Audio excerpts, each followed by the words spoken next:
Magandang araw mga idol at sa mga giliw kong tagapakinig. Nagkita-kita po tayo muli. Ako po ang inyong Tito Blair. Sa araw po na ito, pakinggan po natin ang kwento ni Exuperio, isang antingerong uklat na walang ginawa kundi isipin ang kaligtasan ng kanyang kapwa. Ngunit sa kabilang banda, may isang grupo ng mga babaylan na pilit magbibigay ng kilabot sa kanyang nasasakupan. Ano ang gagawin ni Exuperio para ipaglaban ang kabutihan kung pati ang grupo niya ng mga antingero na siyang dapat na magiging kasangga niya ay magiging kaalyado ng mga babaylan na naging aswang? Sama-sama po nating tunghayan ang pakikipagsapalaran ni Exuperio na susubok sa kanyang prinsipyo at pananampalataya. Ngunit bago po ang lahat mga idol, huwag po nating kalimutan mag-subscribe at i-hit ang notification bell sa aking YouTube channel na The Voice Addict para sa mas marami pang makapigil hiningang kwentong aswang at katatakutan mula sa mundo ng kababalaghan. Umpisahan na po natin ang kwento. Nagkita kami ng babaylan ng taga-kabilang bundok.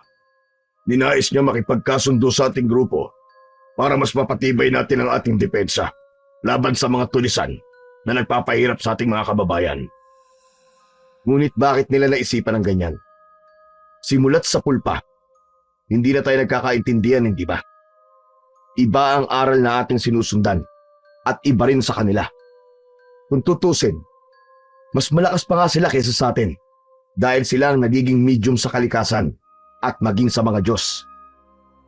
Huwag kang magsasalita ng ganyan, Exuperio. Alalahanin mong isa rin sila sa mga tumulong sa atin dati para marating natin ang antas na ito.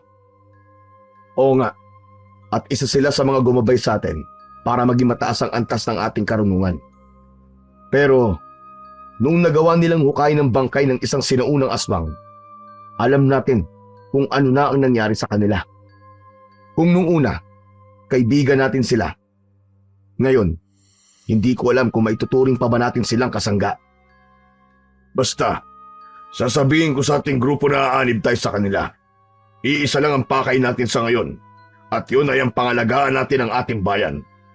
May mga bandido, pirata, at mga taong labas ding naghahasik ng takot sa mga kababayan. At huwag mo rin kaliligtaan ang mga aswang at masasamang elemento na nagiging dahilan ng pagkamatay ng halos lahat ng tao sa ating lugar. Kung nung unay mga buntis lang ang kanilang binibiktima, pero ngayon, maging ang mga bata at mga taong naglalakad sa kalye ay hindi na rin ligtas. Kaya nga kailangan nating umanib sa mga babaylan na yon. Kung kasangga natin sila, alam natin kung ano magiging galaw nila at magagawa rin nating pigilan sila kung talagang sila nga ang nambibiktima sa mga tao. Basta ako, hindi ako sasang-ayon na makipag-alyansa sa kanila. Ang pakikipag-alyansa sa kanila ay magiging anay sa ating grupo at unti-unti nila tayong gagawing marupok at mababawasan ang ating depensa.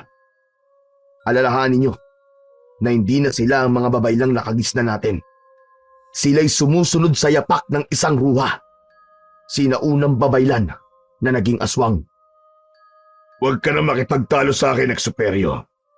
Alalahanin mo ako ang mas matanda sa atin at ako ang itinuturing na pinuno ng ating grupo. Kung ayaw mo sumama at makipag-alyansa sa mga babaylan, tumiwalag ka sa amin at huwag ka na rin magpapakita sa akin. Ngayon, mamili ka. Titiwalag ka sa grupo o makikipag-alyansa ka sa mga babaylan? Natahimik si Exuperio sa naging tanong ng kanyang kasama. Napaisip siya, may kung ano sa loob niyang nagsasabi na nais niyang makipag-alyansa para malaman ang kalakaran ng mga babaylang yon. At may dumidikta rin sa kanyang tumiwalag sa grupo nila. Sige, pumapayag na ako na makipag-alyansa sa kanila. Pero kapag nakakita tayo ng mali sa kanilang ginagawa at nakasalalay rito ang buhay ng mga inosenteng tao, titiwalag tayo at ituturing natin silang mga kalaban. Kung yan ang kagustuhan mo, yan ang masusunod.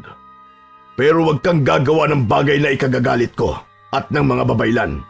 Dahil pag nagkataon, hindi ako magdadalawang isip na diskomunyonan ka nang wala sa oras. Basta, kapag may mali sa ginagawa nila, hindi natin dapat na isawalang bahala. Hindi ko ipagpapalit ang aking dignidad at kalinisan ng buddhi para lang sa kung anumang kapangyarihan at karunungan. Pagkatapos ng kanilang naging usapan, nagpasya na sina Exuperio at Minesio na sabihin sa iba nilang mga kasamaan ang kanilang binabalak.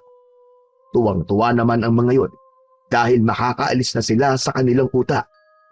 Alam din nilang mas madadagdagan pa ang kanilang kaalaman kung aanib sila sa mga babaylan. Huwag muna kayo magsaya mga kasama.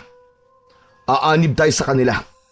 Pero sa oras na hindi tama ang kanilang patakaran at kung gumagamit sila ng mga kaliwang aral, kailangan natin silang ituring na kalaban. Hindi dapat natin payagan na lamunin tayo ng kadiliman. Dahil pagdating sa langit, magiging walang silbi ang mga tangan nating anting-anting at butya. Basta mga kasama, gagawin natin ang mga bagay na alam natin magpapayabong pa sa ating karunungan. Pero wag din natin kalimutan kung sino tayo.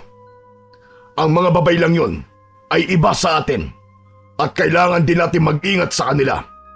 Hindi natin alam kung ano ang takbo ng kanilang mga utak. Sumang-ayon ang lahat ng mga kasama nila Exuperio. Nang gabi rin yun, inihanda nila ang kanilang mga sarili para sa isang paglalakbay. Kinakailangan nilang makarating sa bundok kung saan kumukuta ang mga babaylan.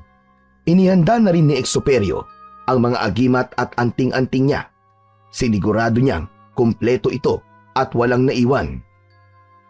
Noong tuluyan na nilang naihanda ang kanilang mga sarili, nagsimula silang maglakbay. Nang mga sandaling yun, nakahilera silang mga antingero na nasa 13 ang bilang.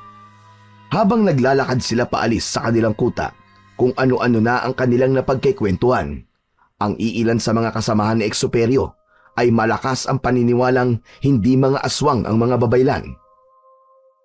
Samantalang may iilan din na sang-ayon sa naging ideya ni Exuperio.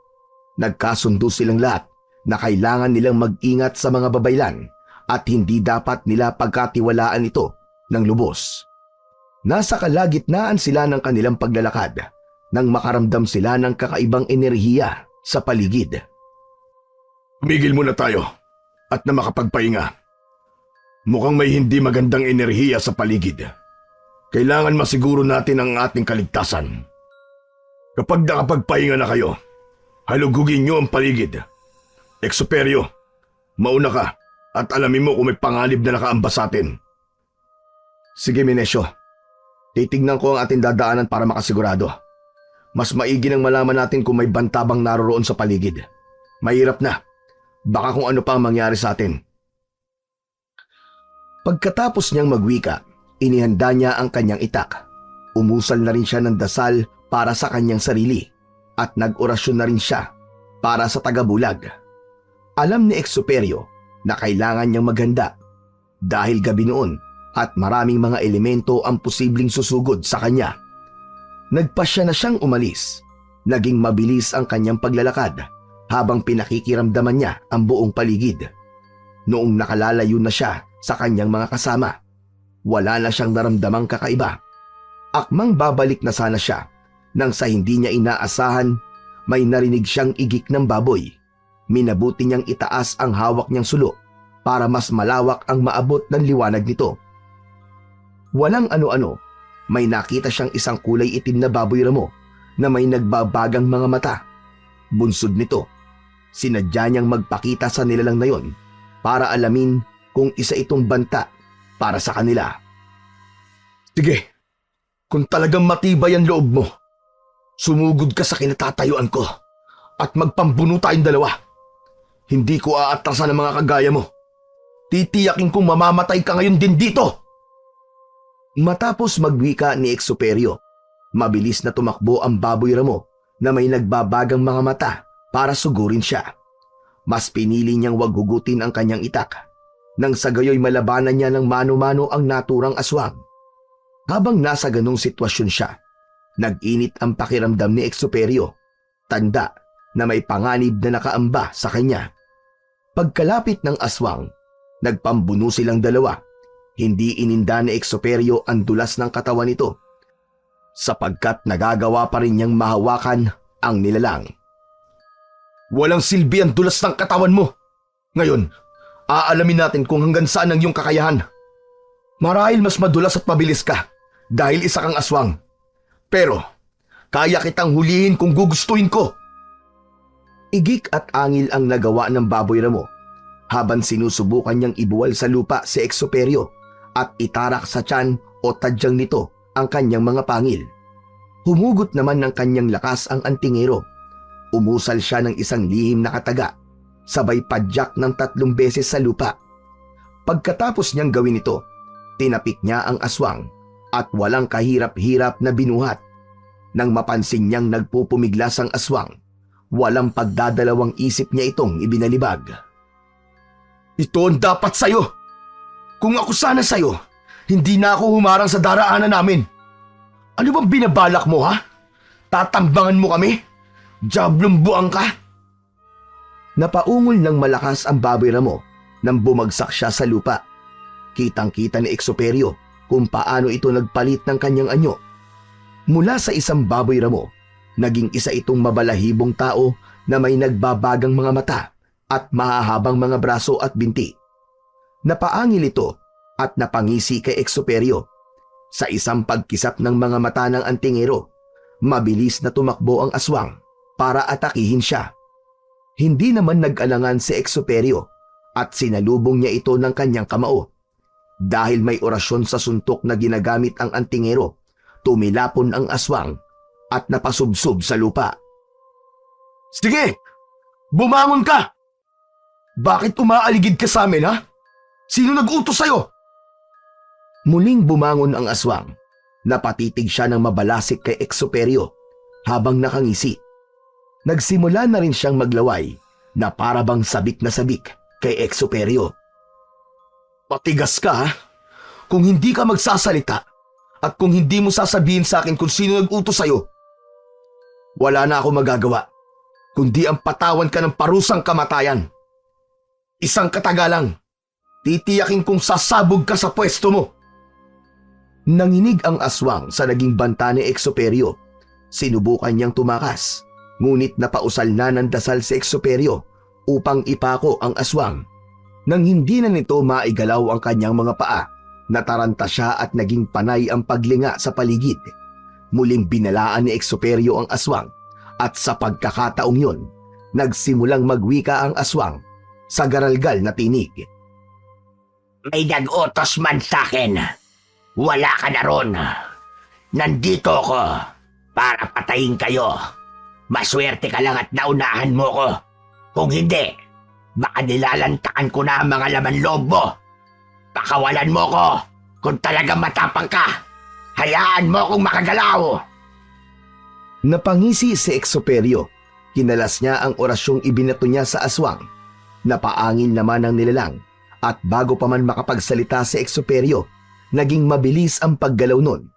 Nilundagan niya ang antingero pero hindi naman nagpatinag si Exoperio. Bago pa man makalapag sa kanyang kinaroroonan ng aswang, hinugot na niya ang kanyang itak. Saktong pagkabagsak ng aswang sa kanya, buong lakas niyang tinaga ito. Tinamaan ang nilalang sa liig at dulot ng lakas ni Exoperio at talim ng kanyang itak. Nagawa niyang maputulan ng ulo ang aswang. Mayabang ka, ha? Yan ang nararapat sa mga katulad mo. Kaya maging ang mga babay lang yan. Kapag nalaman kung may masama silang binabalak at kung mga aswang nga silang nambibiktima ng mga inosenteng tao, hindi ako magdadalawang isip na pugutan din sila. Exoperio, ano ba nangyari dito? Bakit may naririnig kaming mga pag-aangil kanina? Hinahanap ka namin, pero hindi ka namin nakita. Sinugod ka ba ng mga masasamang elemento? Napailing si Exoperio. Napatitig siya kay Menesio at sa kanilang mga kasamahan. Hindi elemento, kundi isang aswang. Isang aswang na naging utusan para paslangin ako. Ang tanong, sino naman kaya ang may lakas ng loob at halangang bituka na mag-uutos sa aswang na yun? Teka, ako ba ang pinararatangan mo? Huwag kang magsasalita ng ganyan. Alam mong simulat sa pool, Wala akong sinasabing ikaw. Bakit parang labis naman yata ang pagdepensa mo sa sarili mo?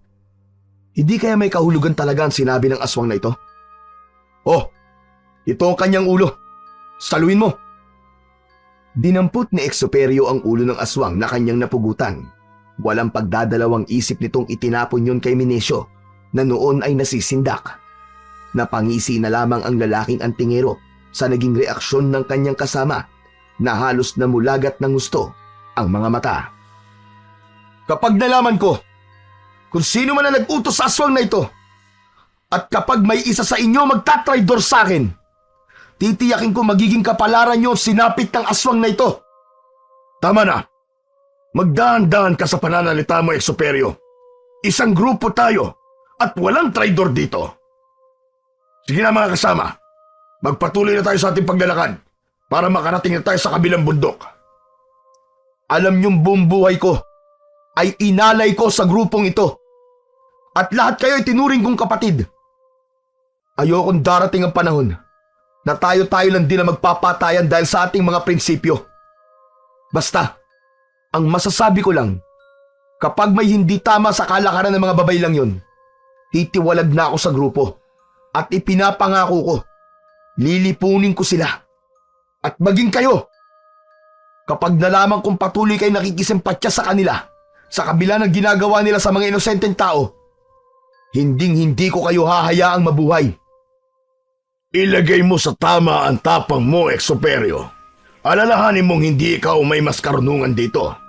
Ako pa rin ang pinuno, ang masusunod, ang magdidesisyon. Kaya sa ayaw mo't sa gusto, susunod ka sa aking sasabihin. Susunod ako kung tama. Pero kapag mali, hindi mo ako mapipilit, Minesio. O siya, sige na. Magpatuloy na tayo. Dahil hinihintay na tayo ng mga babaylan sa kabilang bundok. Tahimik nilang binaybay ang matarik na daanan patungo sa kabilang bundok. Sa kabutihang palad, wala nang aswang na humarang sa kanilang dinadaanan. Habang naglalakad, naging malalim ang pag-iisip ni Exuperio. Alam niya sa kanyang sarili na kung hindi ang mga babaylan ang nag-utos sa aswang na harangan siya, paniguradong si Minesio yun. Nagkaroon din siya ng kutob na yun ang rason kung bakit kahit madami sila, siya lang ang sinabihan ng kanilang lider na tumingin sa unahang bahagi ng kanilang daraanan. Nung nasa paanan na sila ng bundok kung saan nagkukuta ang mga babaylan, nagpasya silang magpahinga at magpulong na muna. Malapit na noon ang bukang liwayway, kaya alam nilang ligtas na ang pag-akyat sa naturang bundok. Kayong lahat, sundin niyo kung ano man ang aking sinasabi. Alalahanin niyong nasa kuta tayo ng mga babaylan. Kahit pa na mataas ang pinag-aralan natin at maging ang ating antas pagdating sa espiritual, alam naman nating pagdating sa ibang aspeto, mas malapit sa mga diwata at mga Diyos ang mga babaylan. Basta ako, mananatili ako sa aking paninindigan. Kapag may masamang ginawa ang mga babaylang yan sa mga inosenteng tao, ako makakabangga nila. Kaya sana kayo rin mga kasama, mas piliin nyo ang maging mabuti kaysa sa maging makapangyarihan. Aanhin natin ang mga malalalim na aral, mga malalakas na agimat, kung sa kasamaan lang natin ito gagamitin. Alam mo, Exuperio, tapos na ang panahon ng mga kabayanihan. Ang uso ngayon, kailangan maging makapangyarihan ka, mas marunong at mas malakas. Kaya ikaw, Exuperio, gamitin mo yung kokote mo. Hindi lang utak ang ginagamit ko. Puso. Puso, Minesio. Alam kong hindi mo maiintindihan dahil wala kang ibang iniisip kundi ang sarili mo at ang kapangyarihang maaari mo makuha sa kalikasan. Walang silbi sa samahan natin ang sinasabi mo, puso. May hina lang ang gumagamit ng puso sa anuman laban. Kailanman ay hindi ka maililigtas ng puso mo at paninindigan. Kung gayon, kayo na malakas. Ako na ang mahina. Basta ako, pipiliin ko pa rin na maging isang mabuting tao kaysa sa magpaalipin sa kapangyarihan. Dahil muli na namang nagkaroon ng tensyon sa dalawa, nagpasya ang iba nilang mga kasama na awatin na silang dalawa. Magsisimula na sanang maglaban sina Exuperio at Minesio, ngunit ipinaintindi ng mga kasama nila sa kanilang dalawa kung ano talaga ang kanilang pakay roon. Nang lumaon, nagkabati rin ang dalawa at napagpasyahan nilang magpatuloy na lamang sa kanilang pag-akyat sa bundok. Tirik na ang araw ng mga panahong yun at nagpapahinga ang mga babaylan sa kanilang mga kubo. Lansita, nandito na kami. Naririto na mga antingerong uklat at tanda na kami makipagsalib puwersa sa inyo. Alam kong iisa ang ating mga kalaban at yun ay ang mga taong walang ibang ginawa kundi ang manlamang ng kapwa. Matapos wikain ni Minesio ang mga katagang yun, lumabas mula sa isang kubo ang isang babaylan na nakasuot ng purong itim na damit. May hawak itong tungkod na ang dulo ay may ulo ng ahas na may nakasubong buntot. Napailing si Exuperio, gawa ng alam niyang isang mabagsik na gamit pangkalahatan ang hawak ng nasabing babaylan. Ang napaaga yata ang dating nyo, Minesio. Ito na ba ang lahat ng mga kasamahan mo? Hindi ko akalaing mas marami pa pala kami sa inyo. Hali kayo at pumunta tayo sa kubong yon. Doon namin tinatanggap ang aming mga bisita. Kaya nga naisip namin na makipagsalib puwersa sa inyo. Alam kong kapag naging iisang grupo tayo, tiyak na mas lalakas ang ating kapangyarihan. Isang magandang ideya ang naisip mong yan. Nagawa ko na rin sabihin sa mga kasama namin ang iyong plano. At sa kabutihang palad, hindi naman sila tumutol. Kaya magmula ngayon, dito na rin kayo titira. At kung ano man ang meron kami, magiging inyo na rin yon. At makakaasa kang kung ano rin ang meron kami, ay magiging pagmamayari nyo na rin. Nagkwentuhan sila sa kanilang mga plano. Tahimik lang si Exuperio ng mga panahong yun, habang minamatyagan ang bawat galaw ni Babaylang Sita. Hindi niya lubos maisip kung paano binabaliwala ng kanyang mga kasamaan ang nararamdaman nilang init sa lugar na yon. Kahit na maaga pa yon, ramdam ni Exuperio ang pagkaalinsangan ng paligid. Bunsod nito, nagpaalam siya sa kanyang mga kasamaan na magpapahangin na muna siya. Bumalik ka kagad, Exuperio. Kailangan kumpleto tayo magpupulong dito. Napatango na lang si Exuperio at agad siyang umalis sa kubo. Naglakad-lakad siya habang minamasdan ang paligid. Tiningnan niya ang posibleng dadaanan kung tatakas sa lugar na yon. Nasa kalagitnaan siya ng kanyang paglalakad nang may narinig siyang mahinang ingay. Parang bata yon, kaya nagpasya siyang hanapin kung saan yun nagmumula. Napailing si Exuperio nang mawari niya kung saan nagmumula ang ingay. Bakit kaya nakapaloob ang bata sa malaking bangang yan? Matingnan ko nga at mausisa ko ano nangyari sa batang nasa loob. Nagpatuloy sa kanyang paglalakad si Exuperio patungo sa kinaroroonan ng malaking banga. Alam niyan doon nagmumula ang ingay. Kaya nang nasa tapat na siya nito, nagpasya siyang buksan yon. Pagkabukas niya, tumambad sa kanya ang isang batang lalaki na butot balat na. Kita sa mga mata nito ang takot at pagmamakaawa, pero parang may pag-aalinlangang magsalita. Bata, anong ginagawa mo rito? Bakit ka nila ikinulong sa banga? Kinulong po nila ako rito. Simula pa po nung nakaraang linggo. Ang sabi sa akin ni Babaylan Sita, gagawin niya raw akong... Huwag mong pakialaman yan. Pabayaan mo ang batang yan para magtanda. Halika na rito at ipinatatawag ka ng inyong pinuno. Napatango si Exuperio sa Babaylan. Hindi niya inaakalang susunduin siya nito. Muli pa niyang tinanong ang bata, pero naging tikom ang bibig nito. Napansin din ni Exuperio na nanginginig ang bata at parang may kung anong kinatatakutan. Babalikan kita, bata. Huwag ka mag-alala. Pagkatapos magwika ni Exuperio ng mga katagang yon, nagpasya siyang bumalik sa kubo kung saan sila magpupulong-pulong. Habang naglalakad, Iginala niya ang kanyang paningin hanggang sa makita niya ang 3 baboy na nakakulong sa kulungang gawa sa kawayan. Napatitig ang mga yon kay Exuperio at nang magtama ang kanilang mga mata, naging iba ang pakiramdam ng antingero. Ipinagpatuloy na lang niya ang kanyang paglalakad at nang makabalik na siya sa kubo, napagtanto niyang marami na ang mga babaylang naroroon. Ngayong naririto na ang mga uklat, paniguradong mas katatakutan tayong lahat. Magagawa nating kontrole ng mga tao sa kabayanan at makapagbibigay sila ng mas maraming produkto sa atin.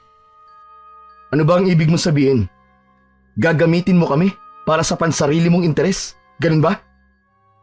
Hindi ba sinabi sa iyo ng inyong pinuno? Naririto kayo para tulungan kaming makontrol ang mga taga-nayon. Kung kami lang, hindi sila susunod sa aming kagustuhan. Dahil alam nila kung ano kami. Huwag ka nang makialam pa sa napag-usapan namin ni Babay Lansita Exuperio. Alalahanin mong nasa ilalim lang kita at kailanman hindi mo maaabot ang antas ko. Hindi ko hinahangad ang antas mo, Minencio. Sapat na sa akin ang ganito. Basta't nasa panig ako ng kabutihan. At alam kong darating ang araw at ang langit na mismo ang huhusga sa inyo. Ano ang iniisip mo? Nasa panig kami ng kasamaan? Sino ka para sabihin sabi diyan? Ngayon din, Minencio. Gusto kong ilayo mo yan dito at ayaw kong makikita ang pagmumukha ng lalaking yan. Baka dito ko pa yan pugutan ng ulo. Kung ganyan rin lang, na hindi ka sumasailalim sa amin, magkanya-kanya na tayo. Umalis ka na sa grupong to, Exuperio. Hindi namin kailangan ng mga kagaya mo. Umalis ka na! Di mo kailangan ipagtabo yan. Oo, aalis ako. Pero isasama ko ang batang ikinulong ng mga babaylang to sa banga. Alam kong may masama kayong binabalak sa kanya. At ayaw kong mangyari yon. Mamamatay ka muna bago mo makuha ang batang yon. Hindi mo alam kung ano ang ginawa niya. Kaya pinaparusahan namin. Ngayon, mamili ka. Aalis ka rito nang hindi kasama ang batang yon o isasama ko kayong dalawa sa iisang banga. Pagkatapos magwika ni Minencio, naghanda ang mga antingerong uklat at maging ang babaylan. Lahat sila'y nakahawak sa kanilang mga sandata at nakatuon ang kanilang pansin kay Exuperio. Umalis ka na, Exuperio. Hindi kailangan sa grupong ito ang iyong prinsipyo. Hindi mo makakain yan. At mas lalong hindi makapagbibigay ng kapangyarihan sa'yo. Sige, aalis ako. Pero sa oras na may mabalitaan akong may inargabyado kayong mga inosenteng tao, babalik ako dito at sisiguraduhin kong lilipulin ko kayong lahat. Pagkatapos magwika, nagpasyang umalis si Exuperio. Subalit nang medyo nakalalayo na siya sa kuta ng mga babaylan, agad niyang naisip ang batang ikinulong sa malaking banga. Bunsod nito, naisipan niyang balikan yun upang iligtas. Nasa kalagitnaan siya ng kanyang paglalakad nang makaramdam siya ng kakaibang init sa kanyang katawan. Baka kung ano nang ginagawa ng mga babaylan sa batang yun Kailangan bilisan ko ng aking pagtungo ron. Halos takbuhin na ni Exuperio ang kanyang pagbalik sa kuta ng mga babaylan. Nang natatanaw na niya ang kanilang kuta, napalunok siya ng kanyang laway. Nagkaroon siya ng kakaibang kutob, kaya't napagpasyahan niya na umusal na ng tagabulag. Ang orasyon na kanyang ginamit ay hindi alam ng mga kasamahan niya, kaya kampante siyang hindi siya makikita ng mga ito. Dumiretso si Exuperio sa kuta ng mga babaylan. Noong naroon na siya, pinuntahan niya ang kinaroroonan ng banga, subalit nagimbal siya nang malaman niyang wala na roon ng bata. Ang tanging naiwan doon ay ang bakas ng dugo. Mga hayop sila! Pagbabayaran niyo ang ginawa niyo sa bata! Sisiguraduhin kong magbabayad kayo, mga demonyo kayo! Dahil alam niyang mahihirapan siyang kalabanin ang mga babaylan at mga dating kasamahan niya, minabuti niyang lisanin ang naturang lugar. Bunsod nang hindi niya alam kung saan siya pupunta, nagpasya siyang bumalik sa kanyang kinalakhang lugar. Mas maigi siguro kung igugugol ko na lang ang aking panahon sa pagiging isang simpleng taga-nayon. May kapiraso pa kaming lupa ron. At yun na lang ang aking pagtatayuan ng kubo. Magtatanim na lang ako ng mga kamoting kahoy. Paniguradong wala pa akong magiging kalaban. Umalik si Exoperio sa kanilang nayon at kagaya ng kanyang plano, gumawa siya ng kubo roon. Nagtanim ng mga gulay at kamoting kahoy. Sinubukan niyang mamuhay ng tahimik at mapayapa at kinalimutan niya ang dati niyang buhay kung saan naging isa siyang antingerong uklat. Ngunit sa kabila nito, hindi niya isinantabi ang kanyang mga kagamitan at mga libreta. Batid niyang darating ang araw at magagamit niya ang mga lihim niyang karunungan. Isang umaga. Nana Magding, tayo pala. Ano ho bang sadya niyo? Superyo, nais ko sanang manghingi ng tulong sa iyo eh. Alam kong ikaw lang ang makakatulong sa akin. Kaya nang mabalitaan ko nagbalik ka na rito sa ating nayon, agad akong pumunta rito. Bakit ho ba, Nana Magding? Ano po bang problema? Ang mga alagang kambing ko kasi, isa-isang nawawala. May nakapagsabi sa akin na may mga gumagalang grupo ng mga kababaihan sa kabilang baryo at nawala rin ang halos lahat ng kanilang mga hayop. Natatakot ako na baka pati rito sa atin nakarating na sila. Paniguradong kawawa kami mga walang laban sa kanila. Ganun ho ba? Sige ho, Nana Magding. Huwag ho kayo mag-alala. Mamayang gabi ho, pupunta po ako sa inyo at magmamatsyag. Ano raw ba ang mga itsura ng mga kababaihang gumagala? Hindi ko rin alam, Exoperio. Pero may nakapagsabi na para silang mga babaylan. Sige ho, Nana Magding. Mukhang kilala ko na kung sino-sino ang mga yon. Umuwi na lang ho kayo muna at siguraduhin niyong hindi mawawala ang iba mong mga alaga. Pupunta po ako mamayang gabi sa inyo at magmamatsyag. Kailangan mahuli natin sa akto mga yan. Nagpasalamat naman ang matanda kay Exoperio at nagpasya ng umuwi. Nang wala na ang matanda, napakuyom ng kanyang palad si Exoperio at napatiim ang kanyang bagang. Alam niyang hindi siya nagkakamali na ang mga babaylan ang gumagala tuwing gabi at marahil kinukuha nila ang mga hayop at dinadala sa gubat para roon lantakan. Mga demonyo talaga kayo. Humanda kayo sa akin. Sisiguraduhin kong ititigil niyo ang inyong ginagawa. Hindi ko mapapayagan ng kawalangyaan niyo. Ako ang tatapos sa inyong kahayupan. Dahil kung hindi matutuldukan ang ginagawa niyo, paniguradong sa susunod, mga tao na ang bibiktimahin niyo.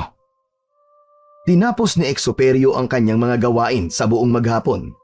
Bago pa magtakip silim, nagpasya na siyang magpahinga. Minabuti na rin niyang ilabas ang kanyang mga gamit. Kasama na ang mga libreta niya. Noon din, umusal siya ng mataas na uri ng poder upang hindi siya madaling magapi ng mga kalaban niya. Naganda na rin siya ng telang itatakip niya sa kanyang muka para hindi siya madaling makilala. Humanda kayo. Huwag lamang kayo magpapahuli sa akto. Paniguradong hindi niyo malalaman kung sino ang kalaban niyo dahil tanging mga mata ko lang ang inyong makikita. Pagkalampas ng 6:00, binalot ni Exoperio ng tela ang kanyang muka. Isinukbit niya sa kanyang tagiliran ang kanyang itak at isinuot niya ang isa sa mga agimat niyang maituturing na pinakamalakas sa lahat ng kanyang tangan. Nang matapos niyang gawin yon, nagpasya na siyang umalis para tumungo sa bahay ng matandang si Nana Magding. Kinakailangan niyang maunahan ang mga kababaihang nagnanakaw at nambibiktima ng mga hayop nang sa gayon maaktuhan niya ang mga ito sa kanilang ginagawa. Pagkarating niya roon, minabuti niyang wag nang ipaalam sa ibang tao ang kanyang presensya. Maging kay Nana Magding, hindi rin alam kung saan siya naroroon. Sa pwestong ito, tiyak na hindi ako makikita ng mga babaylang yun. Kung sila nga ang gumagawa ng kawalangyaan dito sa nayon. Habang nakakubli at nagmamatsyag sa paligid, napansin niyang may mga gumagalaw sa malayo. Sinipat niya ng maigi yun, subalit dahil madilim ang paligid, hindi niya gaanong naaaninag ang mga ito. Naging malakas ang kutob ni Exoperio na yun ang mga hinihintay niya, kaya inihanda na niya ang kanyang sarili. Makaraan lamang ang ilang sandali, nakaamoy siya ng sobrang baho. Parang amoy ng dumi na manok na hinalo sa langis Paniguradong may aswang sa paligid. Kung hindi man ito sa babaylan, paniguradong pakawalaan nila to. Humanda ka. Huwag kang magpapakita sa akin dahil titiyak kung babalatan kita ng buhay. Iginala ni Exoperio ang kanyang paningin sa paligid hanggang sa may naaninag siyang isang nilalang na gumagalaw sa hindi kalayuan. Patungi ito sa kinaroroonan ng koral ng mga kambing ni Nana Magding. Nagkaroon ng hindi magandang kutob si Exoperio, kaya marahan din siyang naglakad patungo roon. Alam niya sa kanyang sarili na hindi siya makikita ng naturang aswang hanggat hindi niya sinasadyang magpakita rito. Dahil sa tinataglay niyang tagabulag. Nang naroon na siya sa labas ng koral ng kambing, nagkataon ding lumundag papasok doon ang isang mabalahibong nilalang. Napailing na lang si Exoperio, gawa ng tama ang kanyang hinala. Anak ka ng teteng, aswang nga. Humanda ka sa akin. Pagkakita niyang nilapitan ng aswang na yon ang isang kambing at pwersahang hinila palabas, doon na rin nagpasyang magpakita si Exoperio. Bitiwan mo ang kambing na yan! Huwag mong sabihin sa akin na pakawala ka ng mga babaylan. Sige, ako ang harapin mo kung talagang matapang ka.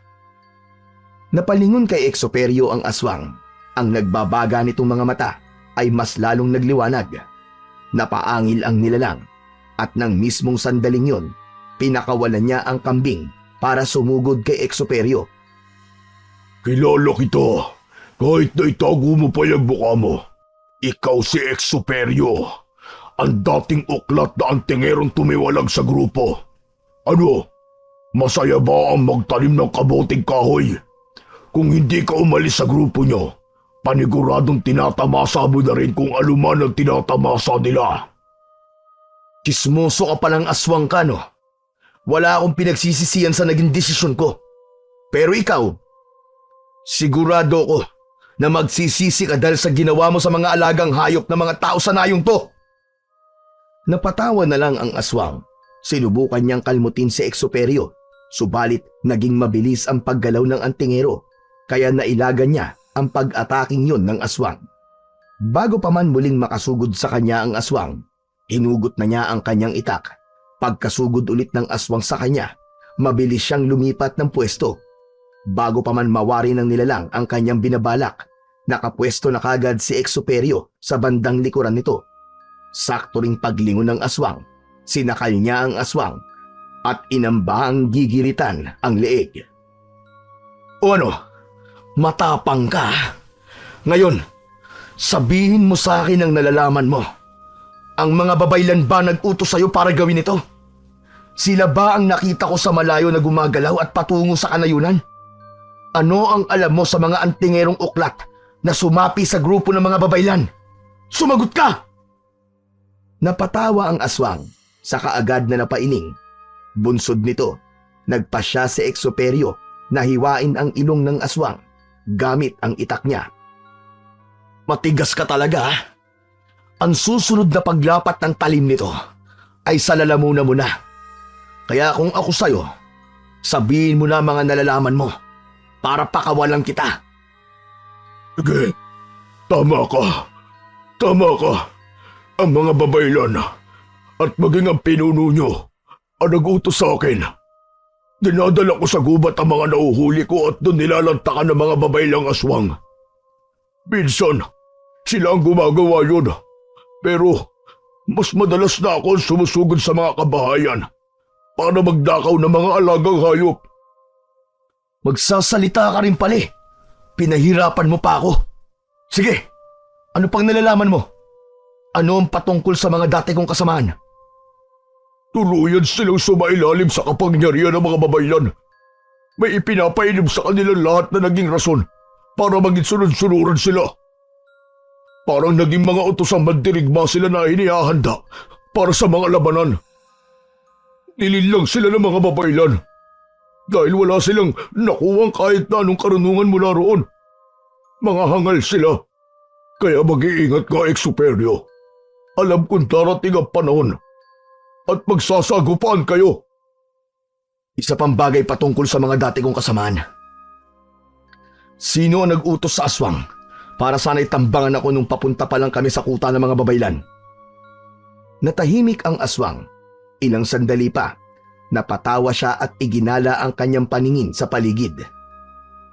Pinatay mo ang kasama ko, Exuperio. Pero aaminin ko sa'yo.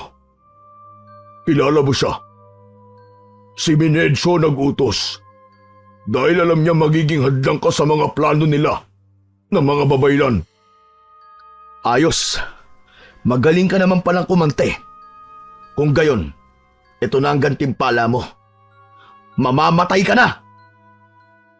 Pagkatapos magwika ni Exuperio ng mga katagang yon, ginilitan niya ang liig ng aswang. Hinayaan niyang bumulwak ang dugo nun. Nagpasya na rin siyang iwan ang nilalang upang makita ng mga tao kung sino talaga ang nambibiktima ng kanilang mga alagang hayop. Ang mga babaylan, kailangan makita ko sila at makaharap. Paniguradong may mas masahol pa silang gagawin. Iginala ni Exuperio ang kanyang paningin sa paligid.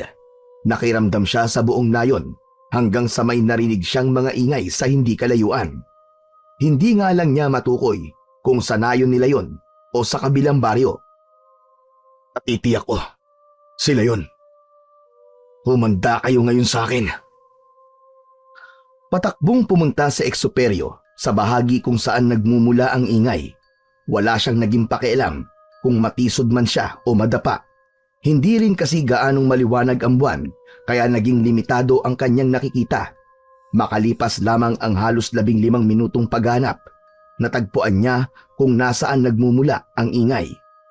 Sa halip na magpakita kagad, mas pinili ni Exuperio ang magmatsyag muna.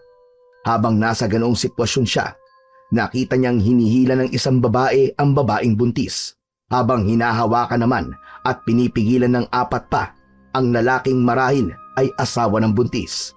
Sinipat ng maigi ni Exuperio ang mga babae at meron siyang napagtanto. Walang ya. Si Babaylan Sita at mga kasama niya. Bakit kaya 4 lang ang isinama niya? Ano kaya ang gagawin nila sa buntis na yun? Pilit na nanlalaban ang lalaki para makuha ang kanyang asawa. Subalit nang malapit na sana siyang makapiglas mula sa pagkakahawak ng mga babaylan, hinugot ng isa sa mga yon ang kanyang punyal at walang pagdadalawang isip na ginilitan ang leeg ng lalaki. Isang palahaw na iyak ang kumawala sa bibig ng babae at nanlumo ito nang makitang sumisirit sa leeg ng kanyang asawa ang dugo. Nagpumilit din ang buntis na lapitan ang kanyang asawa, ngunit pinagtulungan siyang hilahin ng mga babaylan. Napailing si Exuperio dahil sa nakakakilabot na mga sandaling yun. Bunsod nito, minabuti niyang lumabas para hindi na matuloy ang masamang binabalak ng mga babaylan. Hoy! Mga ungas! Pabayaan niyo ang babaeng yan! Anong binabalak niyo sa kanya, ha? Kakainin ng sanggol na nasa sinapupunan niya? At sino ka para pigilan kami? Hindi mo nga magawang ipakita sa amin ang itsura mo. Kung ayaw mo masaktan at matulad sa lalaking yon, pabayaan mo kami. Hindi na tama ang ginagawa niyo. Hindi na kayo naawa sa babaeng yan. Sa asawa niya. Sa sanggol na nasa sinapupunan niya. Lubayan niyo ang babae. Pabayaan niyo siya. Dahil kung hindi, sisiguraduhin kong dadanak ang dugo niyo dito. Isa kang hangal para sabihin yan. Wala kang karapatang utusan ako. Gusto mong dumanak ang dugo? Sige, pero dugo mo ang dadanak ngayong gabi. Pagkatapos magwika ng babaylan, mabilis siyang lumusob kay Exuperio. Napagtanto naman agad ng lalaking antingero ang binabalak ni Babaylan Sita. Kaya hinanda niya ang kanyang itak. Noong ilang hakbang na lang ang layo ng babaylan kay Exuperio, biglaan itong naging isang mabalahibong tao. Naging buhagag din ang kanyang buhok, saka nagbaga ang kanyang mga mata. Hindi nga ako nagkamali sa aking hinala. Malamang, kinatay niyo ang batang ikinulong niyo sa banga. Sinasabi ko na nga pa, hindi mo na kailangan pang sumuot ng maskara o takpan ang iyong muka. Kilala na kita, Exuperio. Mabilis na iniwasan ni Exoperio ang mga pag-atake ng aswang na babaylan. Sinusubukan ding tagain ng antingerong uklat ang kanyang katunggali, subalit may sapalos ito kung umiwas sa kanyang itak. Habang nasa ganoong sitwasyon, nagpalit na rin ng anyo ang iba pang babaylan at naging mga mabalahibong nilalang. Iniwan nila ang babaeng buntis at lumusob silang lahat kay Exoperio. Sige na babae, iligtas mo ang iyong sarili. Ako nang bahala rito. Takbo na! Pagkawika ni Exoperio, mabilis naman na umalis ang buntis habang umiiyak at nanghihingi ng tulong. Walang ano-ano, biglaan din umalis si Babaylan Sita at iniwan niya ang 4 niyang kasamaan na nakikipaglaban kay Exoperio. Alam ni Exoperio kung ano ang binabalak ng naturang babaylan, kaya minabuti niya na sanang sundan ito. Subalit nang akmang aalis siya, hinarangan siya ng 4 at sabay-sabay na sumugod. Tingnan lang natin kung hanggang saan ang lakas nyo. Matapang lang kayo dahil 4 kayo. Pagkawika ni Exoperio, mabilis siyang lumipat ng kanyang pwesto. Hindi na malayan ng mga babaylang aswang ang kanyang ginawa at nagulat na lang ang isa sa mga ito nang mapagtanto niyang katabi niya na si Exoperio. Bago pa man makita ng ibang aswang ang kinalalagyan ng lalaki, ginilitan na nito sa liig ang babaylan. Napahiyaw naman ang 3 at napaangil, bunsod ng ginawa ni Exoperio sa kanilang mga kasama. Buong liksi silang lumundag para sunggaban ang antingero. Subalit mabilis siyang napaatras ng ilang hakbang. Napailing ang mga aswang na babaylan at nanggagalaiti sila dahil sa kakaibang bilis ni Exoperio. Dahil dito, sinubukan nilang gumamit ng tagabulag para maatake nila ang lalaki nang hindi nito alam kung saan nagmumula ang kanyang kalaban. Hindi nyo ako maiisahan mga hungang. Dahil kahit na hindi ko kayo nakikita, nararamdaman ko ang inyong enerhiya. Inilibot ni Exoperio ang kanyang paningin at buong lakas na tumaga sa bandang gilid niya. Napahalakhak na lang din siya nang makarinig siya ng pag-ungol. Kasunod nito, bumagsak ang isang aswang at may malaking sugat ito sa bandang dibdib. Nang mapansin ni Exoperio na naghihingalo na yon, buong lakas niyang tinaga ang leeg ng aswang na siyang naging dahilan para magkaroon ito ng malaking sugat sa lalamunan. Ganun na lang ang gulat ng lalaking antingero nang may kung anong tumama sa kanyang likuran. Ah! Hayop ka? Traidor! Itutulad ko kayo sa kasama niyong to! Hindi mo magagawa yan. Dahil ngayon pa lang, mamamatay ka na. Yan ang akala mo, tanga. Marahil ay kilala mo kung sino ako, pero hindi mo pa alam kung hanggang saan ang kaya kong gawin.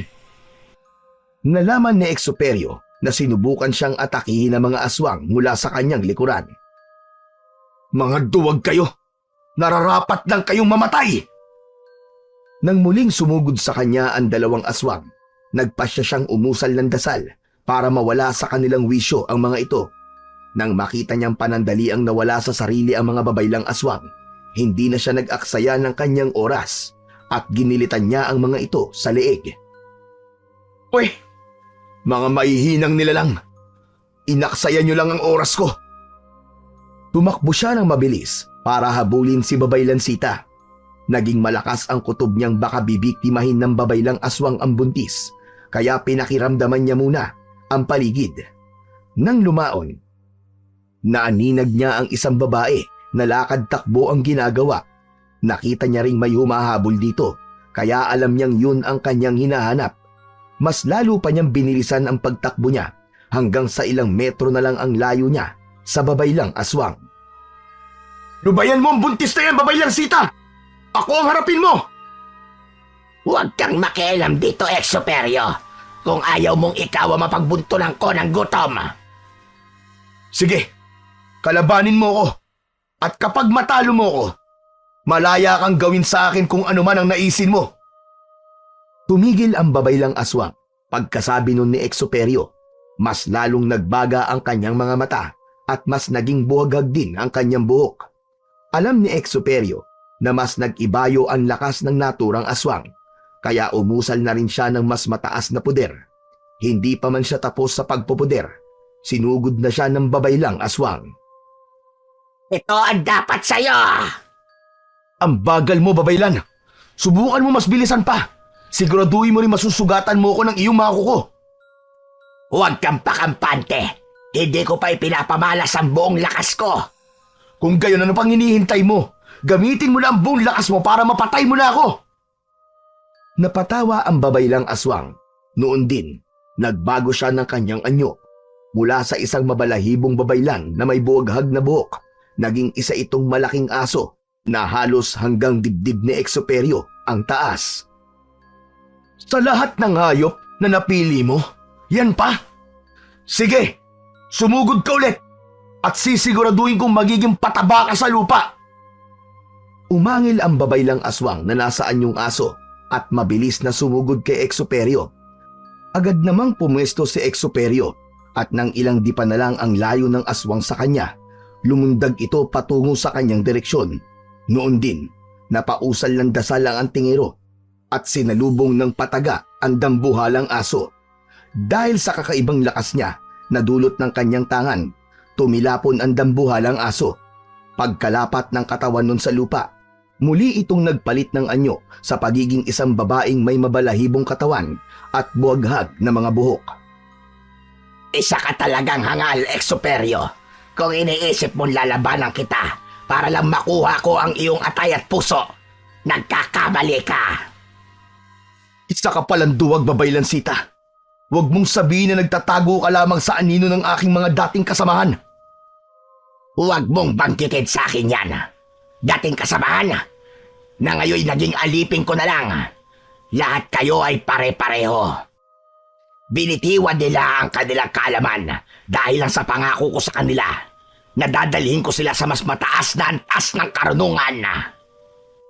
Kung gayon, tama ang naging desisyon kong tumiwalag sa aming grupo. Simulat sa pool pa lang, alam kong may binabalak kang hindi maganda. Maganda man o hindi, ang mahalaga sa akin ay ang kapangyarihan. Nagkakamali ka. Dahil darating ang araw, Diyos na mismo ang babawi ng mga kapangyarihang sinasabi mo. At ako ang magiging instrumento ng Diyos para matupad yun. Napatakbo si Exoperio ng mabilis para sugurin ang babaylang aswang.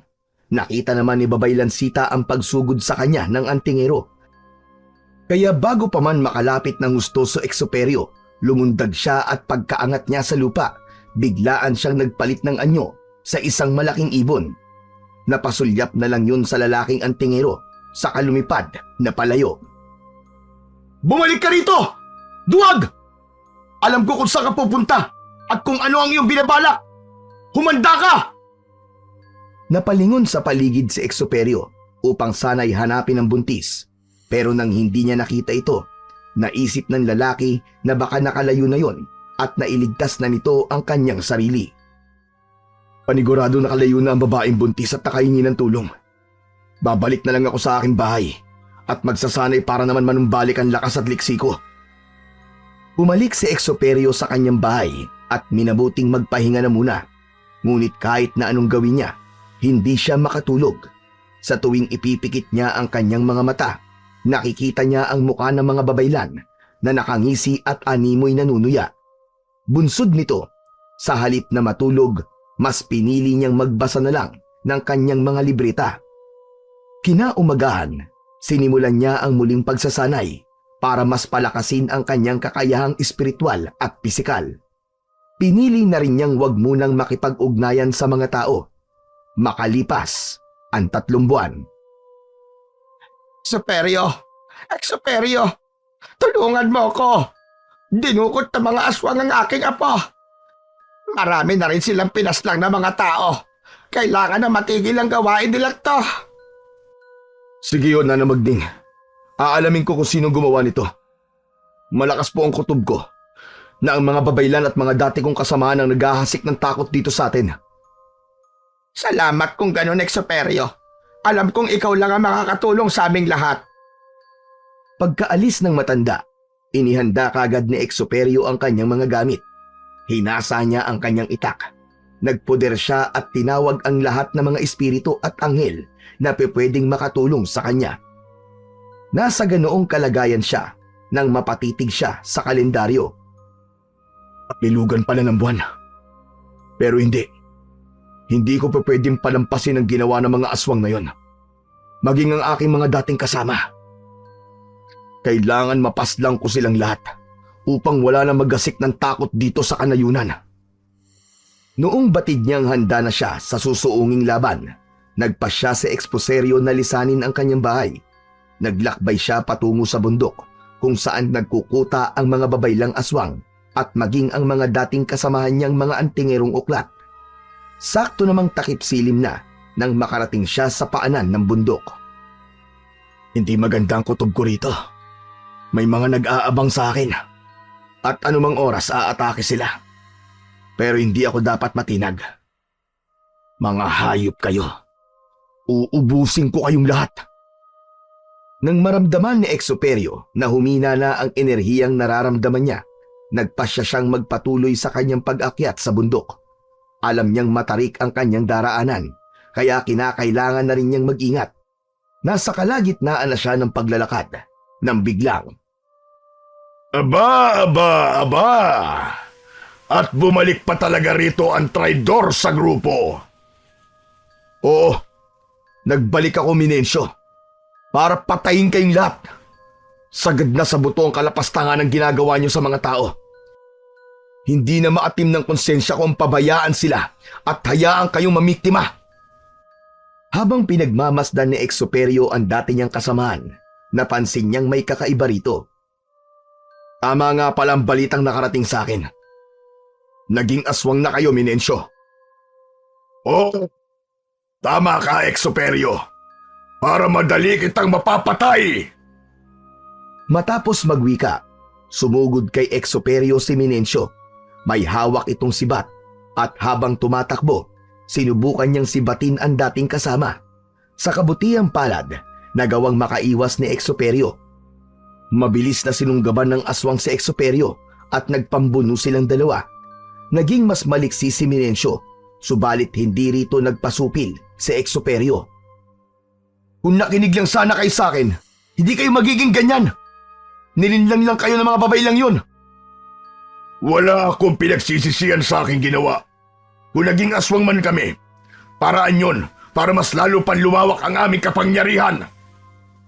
Ano ka mo? Lumawak? Kinuha ng babaylang yun ang inyong pinag-aralan. Kinuha ang gamit nyo at inalipin kayo. Paano mo nasasabing lumawak ang kapangyarihan nyo? Hindi mo lang alam kung ano ang kayang gawin ng isang aswang. Hindi mo alam! Habang nagpapambuno, bigla ang nagpalit ng anyo si Minencio. Naging isa tong baboy ramo na may nakausling pangil. Pansin kagad ito ni Exoperio, kaya nagmamadali siyang umatras. Baboy ramo ka nga, pero sa aking paningin, isa kang mahinang antingero na nagpautos sa isang babaylan. Umigik ang baboy ramo at nagsimulang kumahig sa lupa. Dahil dito, hinugot na ni Exoperio ang kanyang itak saka inihanda para sa kung anumang gagawin ng dati niyang kasamaan. Walang ano-ano, mabilis na tumakbo ang baboy ramo at umaktong susuwagin niya si Exoperio gamit ang kanyang pangil. Ngunit nang tuluyang makalapit ang aswang, mabilis na lumipat ng pwesto ang lalaking antingero at walang pag-aalinlangan tinaga ito sa katawan. Yan ang dapat sa'yo, pero kulang pa yan. Gigilitan kita sa leeg, hayop ka. Hindi ako papayag na magtagumpay kayo. Muli pa sana niyang tatagain si Minencio, ngunit natigilan siya nang makarinig siya ng mga kaluskos. Iginala ni Exoperio ang kanyang paningin sa paligid at napalunok na lang siya ng kanyang laway nang maaninag niyang may mga nakatayo sa paligid nila. Ngayon pa lang, alam kong iniisip mong mali ang desisyon mong puntahan ako rito. Ito na ang huling gabi mo, Exoperio. Dahil titiyakin kong lalangawin ka na bukas. Yan ang inaakala mo, babaylang aswang. Dahil mangyayari lamang yan sa panaginip mo. Muling ibinaling ni Exoperio ang kanyang pansin kay Minencio, ngunit nagulat siya nang wala na ito sa kanyang pwesto. Bakit mo hinahanap ang wala? Iisa lang ba ang kaya mo? Sige mga kasama, sugurin ang antingerong yan at tayin na! Sa pagkumpas ng babaylan ng kanyang kamay, sumugod kay Exoperio ang lahat ng mga kasama nito. Nang una, medyo nag-alangan pa si Exoperio na lumaban dahil nag-iisa lang siya. Ngunit nang uminit ang kanyang katawan, gawa ng kanyang mga tangang agimat at anting-anting, nagkaroon siya ng kakaibang lakas ng loob. Sige Exoperio, labanan mo mga dati mong kasamahan! Hindi ako natatakot sa inyo. Kaya ko kayong ubusin. Habang patuloy niyang nilalabanan ang mga dati niyang kasamaan at mga babaylang aswang, umusal siya ng dasal para matigal po ang lahat ng nasa paligid niya. Matapos niyang umusal, nagkagulo ang mga kalaban niya at animoy nawala sila sa kanilang sarili. Nagkakamali ka ng pinili mong panigal po. Magagawa pa rin nilang kumawala riyan. Sige mga kasama, magpalit kayo ng anyo at gutay-gutay nyo ang katawan na mapangahas na yan. Madaldal kang aswang ka. Hintay mo matapos kong patayin ang lahat ng ito. Ikaw naman ang susunod ko. Yan ay kung makakaligtas ka sa kanila, Exoperio. Makakaligtas ako dito dahil nasa panig ako ng kabutihan. Tingnan natin kung magkakatotoo at sinasabi mo. Patuloy na nilabanan ni Exoperio ang mga dating kasama niya at ang mga babaylang nasa ilalim ng kapangyarihan ni Babaylan Sita. Kahit na halos lahat sa kanila ay naging anyong aso na, hindi pa rin ito naging rason para panghinaan ng loob si Exoperio. Ginamit niya ang lahat ng kanyang nalalaman sa pakikipaglaban, mapa-espiritual man o pisikal, hanggang sa unti-unti niya nang napapabagsak ang halos lahat ng mga aswang.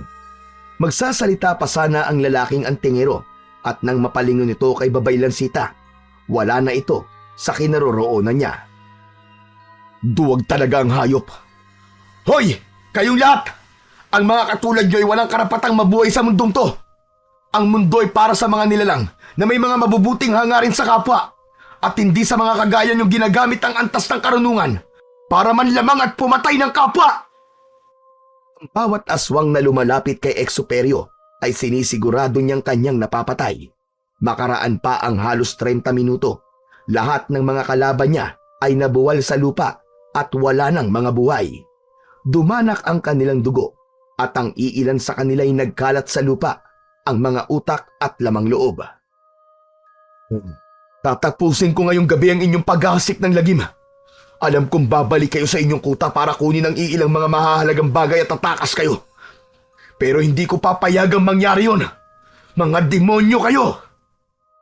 Tumakbo siya ng mabilis hanggang sa makarating siya sa kuta ng mga babaylan. Iginala niya ang kanyang paningin sa paligid. Ngunit wala siyang nakitang kahit na isang aswang sa lugar na yon. Kung naririto kayo, huwag kayong magtago at harapin niyo ako. Ganun lang kadaling ubusin ang mga kasamahan niyo at ngayon, kayo naman ang aking tatapusin. Yan ang pagkakamali mo, Exoperio. Ang lahat ng mga nakalaban mo ay mga simpleng aswang labang. Hindi mo napatay ang mga dati mong kasamahan at maging ang mga kasama kong babaylan. Sa katunayan yan, nandirito silang lahat. Tusukan talaga. Hayop ka, Babaylang Sita. Sa wakas, pumasok ka rin sa patibong ko, Exoperio. Kapag namatay ka, ibibitin kong pinagpira-pirasong bahagi ng katawan mo sa mga puno at gagawin kong kwintas ang bungo mo. Sige mga kasama, paligiran nyo ang antingerong yan. Naging mabilis naman ang paglapit ng mga dating kasama ni Exoperio sa kanya. Maging ang mga babaylan ay naroroon din at may mga hawak silang mga itak at sakasibat. Lumapit doon si Minencio. Naisip mo bang hindi ako ang kalaban mo? Ang sumugod sa'yo ay isang aswang na inutusan lamang namin. Ang dami niyong satsat. Tapusin na natin to! Si Exoperio na mismo ang nagsimula ng kanilang laban. Ang mga kasama niyang may mga hawak na itak ay minabuti niyang disarmahan muna. Alam niyang mas epektibo ang sibat sa malayuan, kaya nanatili siyang malapit sa mga kalaban niya. Habang nasa ganong sitwasyon, umusal si Exuperio ng kanyang dasal, ngunit natigilan siya nang biglaan siyang nilundagan ng isang aswang. Hindi niya inaasahan yon. At naging rason ito para mabuwal siya sa lupa. Nabitiwan din niya ang kanyang itak. Kinuyog siya ng mga aswang at wala siyang nagawa kundi ang magpumiglas. Matatapang lang kayo dahil marami kayo! Ang sabihin mo, Exuperio, napakahina mo. Hindi sapat ang taglay mong karunungan para gapiin kami. Uklat ka nga, pero mahina ka. Diyan ka nagkakamali, Hungang. Tingnan natin kung ano magagawa nyo. Umusal si Exuperio ng orasyon upang matulig ang mga aswang na kumukuyog sa kanya. Matapos niyang magdasal, ang bawat aswang na sumusubok na tarakan siya ng sibat at kalmutin siya ay napaatras lahat. Napahawak sila sa kanilang mga tenga at animoy may kung anong naririnig na nakakarindi. Ang ilan pa sa kanila nabuwal na sa lupa at patuloy pa rin sa pagtakip ng kanilang mga tenga at ang iba'y sumasabunot na sa kanilang mga buhok. Tignan natin kung sino mahina. Lahat ng mga aswang na yan, kapag tatamaan ng liwanag na nagmumula sa buwan, paniguradong masusunog at sasabog ang kanilang katawan. Napatingala sa buwan si Exuperio. Nakita niyang unti-unti na itong lumilitaw sa kalangitan. At natatamaan na ng liwanag nun ang mga aswang na hanggang sa mga oras na yon ay wala sa kanilang sarili. Sa pagtaas ni Exuperio ng kanyang kamay, napaungol ang mga aswang na naroroon. Ilang sandali pa, isa-isang sumabog ang katawan ng mga dating kasamaan ni Exuperio at maging ang mga babaylan. Yan ang nararapat sa inyo. O ano? Kayo na, Minencio. Babaylan Sita. Kayo na ang aking isusunod. Hindi ka magtatagumpay, Exuperio. Ngayon pa lang, puputulin ko na ang sungay mo. Mabilis na sumugod si Minencio kay Exuperio. Nakita naman kagad ni Exuperio yon at nagawa niya ang makapaghanda. Kayo ang puputulan ko ng sungay dahil mga demonyo kayo! Matapang kan talaga. Kaya ito ang nararapat sa'yo. Tingnan natin kung may epekto ang kabalat kunat mo sa katawan kung ang itak na ito ang hihiwa sa balat mo. Sige, subukan mo. Tingnan natin. Umilag si Exuperio sa pag-ataking yun ng kanyang dating kasama. Gumulong siya para lapitan ang kanyang itak. Nang madampot niya ito, tumayo siya at mabilis na umatake kay Minencio. Naglaban silang dalawa ng itak sa itak. Marahil simpleng itak lang ito, pero sinisiguro ko sa'yo na mas matalim pa ito kaysa sa hawak mo.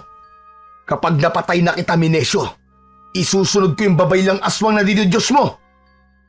Huwag kang magsalita ng tapos. Marami ka pang libretang babasahin bago mo kami tuluyang magapi. Diyan na muna kayo! Tignan natin. Dahil na ituon ni Exuperio ang kanyang pansin sa babaylan, hindi niya na malayang lumapit na sa kanya si Minencio. Ito ang dapat sa'yo! Traidor ka! Kita mo na? Kahit na tinaga mo ako sa leeg, walang naging silbi ang itak mo. Ngayon, ako naman ang susugod at tignan natin kung ano magagawa mo. Umusal ng orasyon si Exuperio upang magkaroon siya ng tagabulag at kakaibang bilis. Nang tumalab na ang bisa ng kanyang dasal, agad siyang lumipat ng pwesto sa katinaga si Minencio. Sa tuwing napapalingon ang dati niyang kasamaan at umaambang tataga, agad siyang lumilipat ng pwesto. Ano, Minencio? Masakit ba mga sugat mo? Inilibing ko lang naman ang aking itak sa mga mutyang makakapagwalang bisa ng mga kabal sa katawan. Sa akin lang hindi tatalabang itak na ito. Hayop ka talaga, Exuperio. Papatayin kita! Kung kaya mo, tingnan mo mga sugat mo sa katawan. Naliligo ka na sa sarili mong dugo. Anumang oras, pwede na kitang patayin. Napahalakhak si Minencio. Hinubad niya ang kanyang dugoang damit at sa isang pagkisap ng mga mata ni Exuperio, naging isa itong malaking toro. Nagbabaga ang kanyang mga mata at naglalaway habang nakabasid sa antingero. Inihanda ni Exoperio ang kanyang sarili at sakto ring umusad palapit sa kanya ang toro, saka yumuko ito ng bahagya para manuwag. Kahit sa anong hayop ka pa magpalit ng anyo, hindi ako matatakot sa'yo! Sumugod ang torong aswang kay Exoperio at wala siyang nagawa kundi ang ilagan na muna ito. Dahil sa kakaibang bilis niya at tagabulag, mas lalong nahirapan ang toro na magtagumpay sa pag-atake. Nang magkaroon ng pagkakataon sa Exoperio, lumundag siya ng mataas at sumampa sa likuran ng naturang toro. Nagwala naman si Minesio dahil doon, pero wala itong naging silbi kay Exoperio. Ang bobo mo talaga, Minesio! Dahil nag-anyong toro ka! Bakit? Inakala mo ba magagapi mo ako? Tingnan natin! Mabilis na lumapit si Exoperio sa bandang leeg ng aswang. Umapit siya ng mahigpit dito gamit ang isang kamay. Samantala, ang isa naman niyang kamay ay may hawak na itak. Pilit na nagwala ang toro, subalit nagbigay lang yun kay Exoperio ng pagkakataon para magilitan ang kanyang leeg. Malalim ang naging sugat ng aswang, kaya mas nagwala ito. Noon din, umalis na si Exoperio sa likuran ng toro. Yan ang nararapat sa'yo, hayop ka! Mamamatay ka dahil sa iyong kahangalan! Patuloy na nagwala ang toro, kaya umusal na ng pantigal po si Exoperio. Dahil dito, mas nagwala pa si Minesio hanggang sa magkamali siya ng hinakbangan. Natisod siya at nabuwal, saka gumulong patungong ibaba ng bundok. Yan ang nararapat sa'yo, hayop ka! Iisa na lang ang problema ko. Teka, nasa na ba ang babaylang aswang na yun? Hinalughog niya ang paligid pero hindi niya nakita pa si Babaylan Sita. Subalit hindi siya kumbinsido na umalis na doon ang babaylan. Magpakita ka sa akin, Babaylan Sita! Huwag kang magtago! Mag-isa ka na lang at wala ka ng kakampi! Hanapin mo ako kung kaya mo! Duwag ka, Babaylan Sita! Matapang ka lang kapag walang kalaban-laban ang kaharap mo! Sige! Harapin mo ko at nang malaman natin kung hanggang saan ang abilidad mo!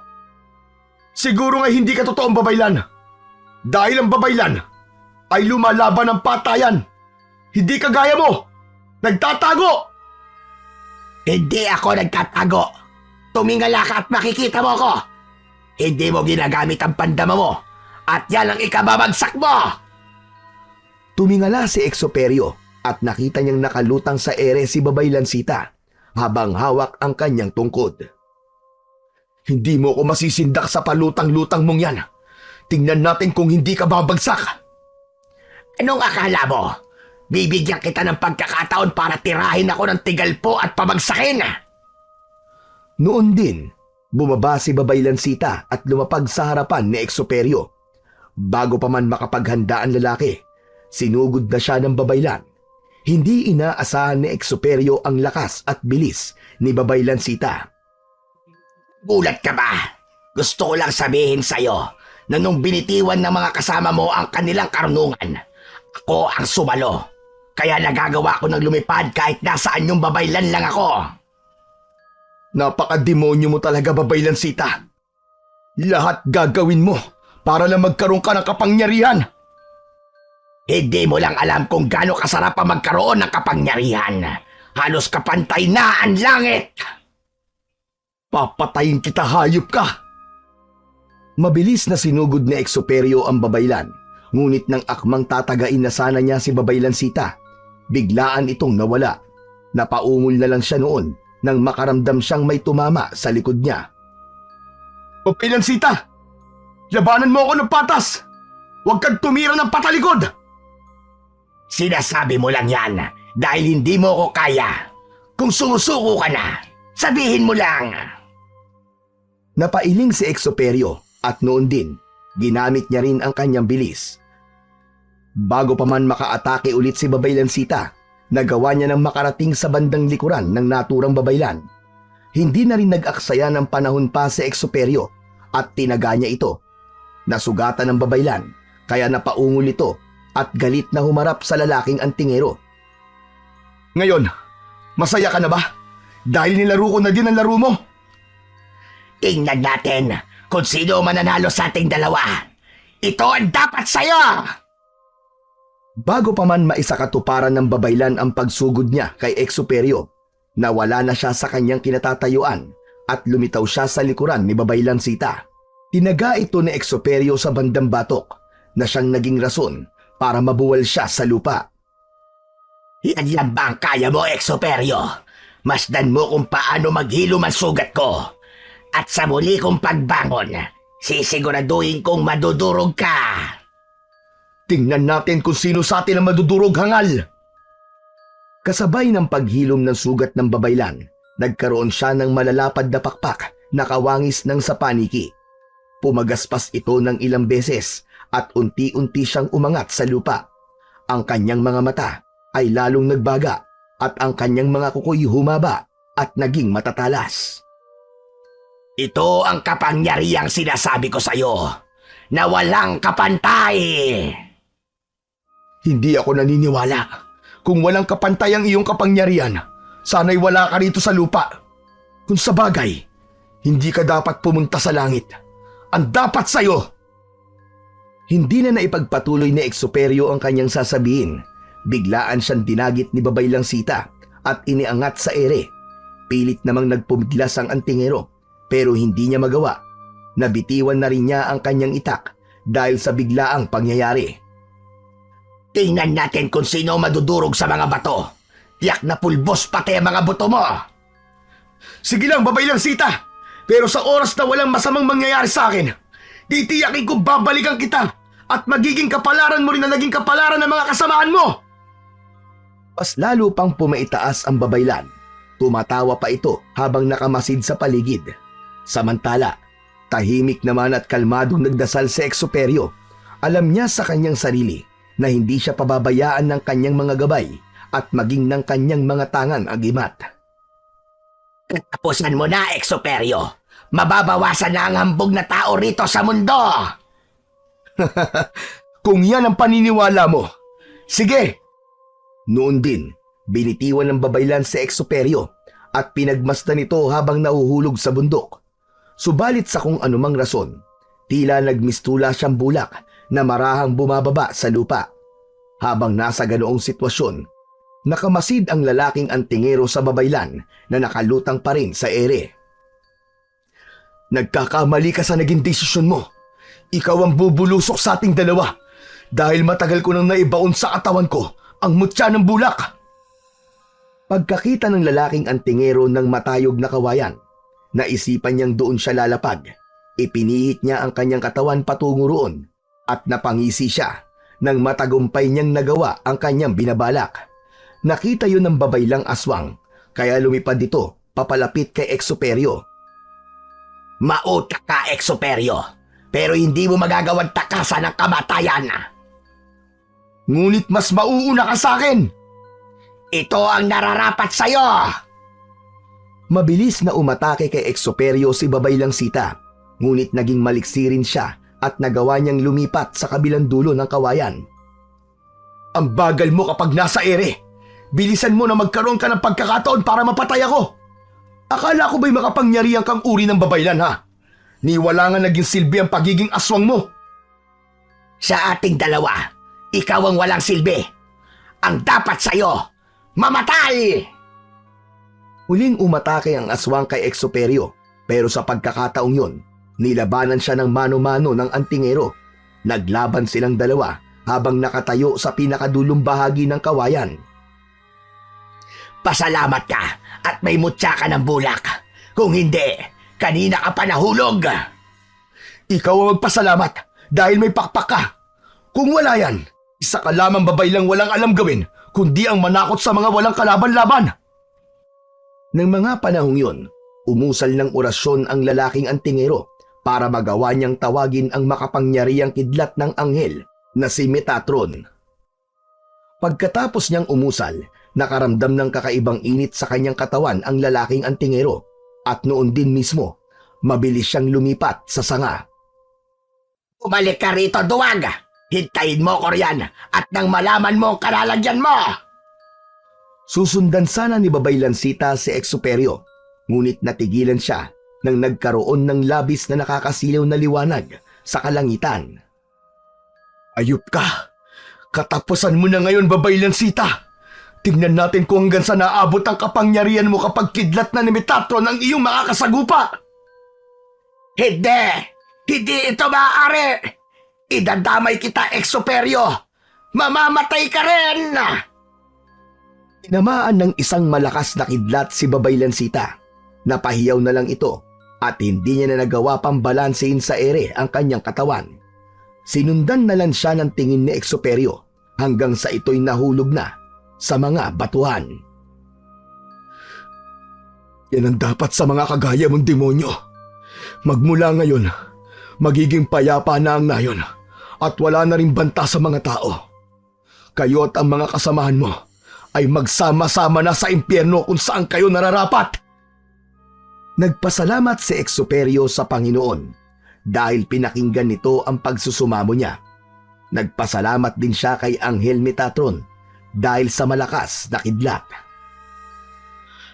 Mabuti na lang at kabisado ko ang aklat ni Metatron at nagawa ko itong debosyonan.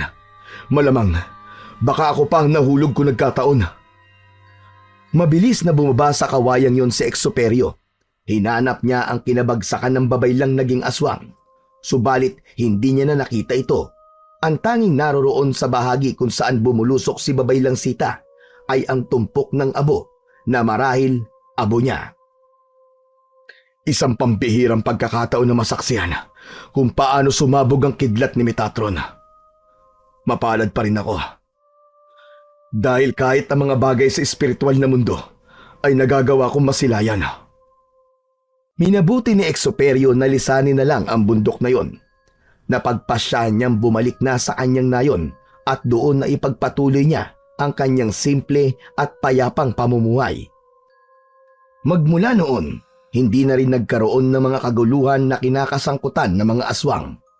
Alam niyang ang sariling kasakiman sa kapangyarihan ang naging sanhi ng katapusan ng mga dati niyang kasamaan at maging ng mga babaylan.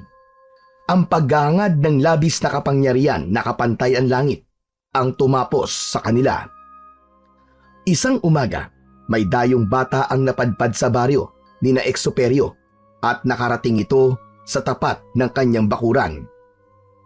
Ikaw ba si Exuperio? Oh, bakit? Ano ba ang kailangan mo sa akin? Teka, mukhang natatandaan kita. Tama! Ikaw ang batang yon. Ikaw nga! Gusto ko po sanang matuto sa'yo. Gusto ko rin maging isang antingerong may mataas na aral. Tama po kayo. Ako po yun. Nagkaroon ako ng pagkakataong tumakas nang minsang umalis silang lahat para mambiktima. Ayon po kay Babay Lansita, magagamit daw po niya ako para mas mapalakas siya dahil isa raw po akong bertudes. Mabuti na lang at nagawa kong makatakas. Demonyo talaga si Babay Lansita. Pati ang batang walang kalaban-laban, gagamitin niya para lang makamtan niya ang kagustuhan niya. Mabuti na lang, boy, at nagawa mo makawala. At salamat sa Diyos, wala na si Babay Lansita. Bakit po? Ano po nangyari? Pinatay ko siya. Sukdulan na ang kasamaan niya, kaya kailangan na siyang gapasin. Ikaw, boy, kung talagang nais mo matuto, handa ka bang isakripisyo ang lahat para lang sa pagiging antingero mo? Ang pagiging antingero ay may kaakibat na responsibilidad. Kung hindi mo ito magagampanan na maayos, posibleng ikasasawi mo. Nakahanda po ako sa kung anumang mangyayari sa akin. Kung gayon, halika sa loob at sisimulan natin ang iyong pagiging antingero sa paglilinis ng iyong kaluluwa. Ang lahat ng bagay na ating gagawin sa araw-araw kailangan magsisimula sa paglilinis ng kaluluwa. Sige po, Maestro Exuperio. Magmula ngayon, kung mamarapatin niyo po, yan na po ang itatawag ko sa inyo. Sumama ang bata kay Exuperio at nang nasa loob na sila ng bahay ng antingero, nagpakilala yung bilang si Samuel. Sinabi niyang napapanaginipan niya ang lalaking antingero kaya nais niyang matuto mula sa kanya. Sa pagdaan ng panahon, naging disipulo ni Exuperio si Samuel, ibinahagi niya sa bata ang mga aral niyang natutunan mula sa pagiging isang antingero at mag-aaral ng lihim na karunungan. Sa kabutihang palad naman, wala ring naging hadlang ang pag-aaral ng bata, kaya mas lalo itong lumakas at biyasa sa larangan ng kumbate. Kapag ako'y namatay, gusto kong ikaw ang magmamana ng lahat ng gamit ko. Alam kong gagamitin mo mga yon sa tama. Dahil kagaya ko, mas inuuna mo ang kabutihan. Hindi pa po kayo mamamatay. Marami pa tayong pagdadaanan. Alam ko po na mas lalo ka pa pong lalakas sa bawat araw na dumadaan. Napangiti na lang si Exuperio at nagpasya na siyang magpahinga. Ang bata naman ay patuloy sa pagsusunog ng kanyang kilay para pag-aralan ang mga libreta. At dahil isa siyang bertudes, hindi naging mahirap para sa kanya ang mapagana at makabisa ang mga aral mula sa mga libreta ni Exuperio. Hanggang sa lumipas ang maraming taon, naging mahusay na antingero ang bata at handang ibuwis ang kanyang buhay para sa mga mamamayan laban sa mga nilalang ng dilim na pilit aagawin ang kapayapaan sa kanilang lugar. Ngunit naniniwala siya na hanggang may pananampalataya siya sa Panginoon at sa tulong ng kanyang mga natutunan sa kanyang maestro, kahit kailan ay hindi magwawagi ang kasamaan sa kabutihan.